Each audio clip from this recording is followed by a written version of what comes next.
Sammy and Danny are running buddies. Sammy loves to run, and will often go running just to clear his head or blow off steam. Danny, meanwhile, hates to run, but she does it because her doctor told her that she needs to lose weight or she might end up with diabetes. Sammy is intrinsically motivated to run.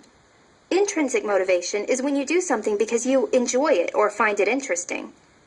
Compare that to Danny, whose reason for running involves extrinsic motivation, or doing something for external rewards or to avoid negative consequences.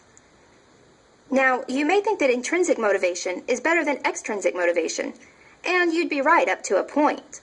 Studies have shown that people are more likely to stick to a task, invest more time in a task, and be more successful at it if they are intrinsically motivated. However, extrinsic motivation has its place too. After all, without extrinsic motivation, many of us would never exercise, never go to work, and never clean our houses. Many day-to-day tasks that are required to live a healthy life are extrinsically motivated. Besides, who doesn't like to be rewarded for what they do? Still, there are some issues with rewards.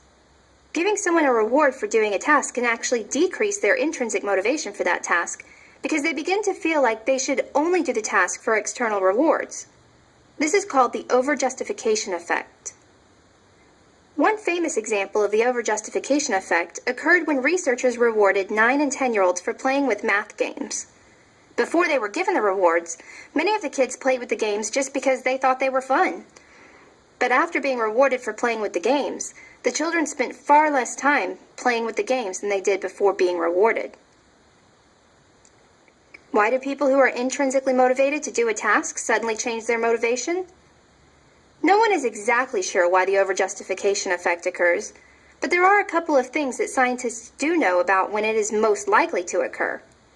For one thing, the over-justification effect really only happens with tasks that have a high intrinsic motivation to begin with. If someone isn't interested in doing the task before a reward, their interest won't decrease after being given a reward. For another thing, rewards for performance are less likely to cause the over-justification effect than rewards that are given just for doing a task. In other words, being given candy to play a game is more likely to decrease your intrinsic motivation for the game than being given candy to win the game. Though psychologists aren't completely sure why the over-justification effect occurs, there are some theories.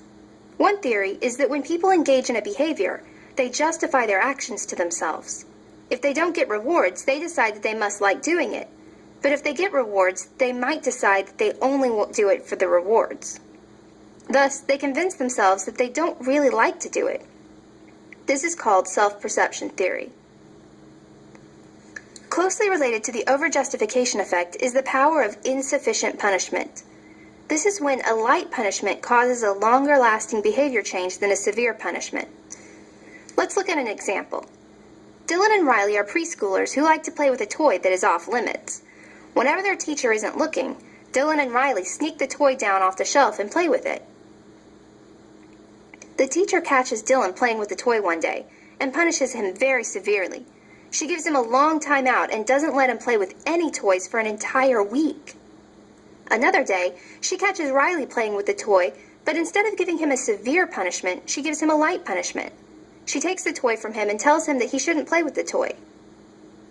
Because Dylan got a severe punishment, self-perception theory says that he will tell himself that he didn't play with the toy again because he didn't want to get caught. He is still intrinsically motivated to play with the toy, but he is scared of being punished again.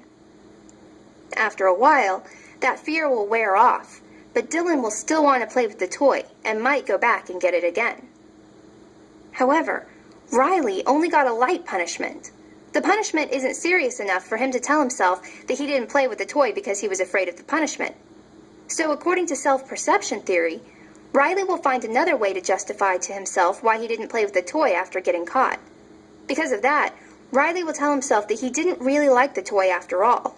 Because he is now intrinsically motivated not to play with the toy, he will be less likely than Dylan to go back and try to play with it again. Intrinsic motivation occurs when someone does something because they love to do it or find it interesting. Whereas extrinsic motivation is when someone does something for external rewards or to avoid negative consequences. When someone is rewarded for doing something that they want to do, it can decrease their intrinsic motivation. This is called the over-justification effect. When someone is given a light punishment, their intrinsic motivation for the bad behavior is decreased.